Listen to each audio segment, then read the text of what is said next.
Now look at this question, 76th question. This we call as a direct question, direct keyword. Fundamental duties were added to the constitution on the recommendations of. నేను చెప్పాను చూసారా, ఇట్లాంటి question నీకు direct Swaran Singh committee అని తెలుసు. ఆ Swaran Singh committee గురించి 2 points నేర్చుకుంటాం.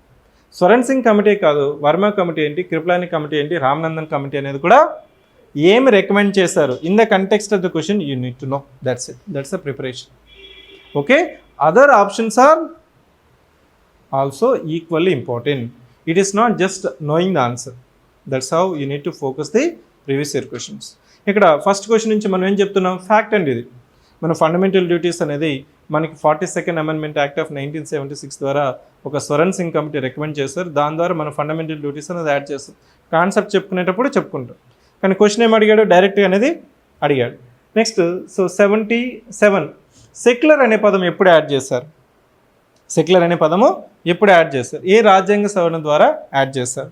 42nd, 43rd, 44th, 45th.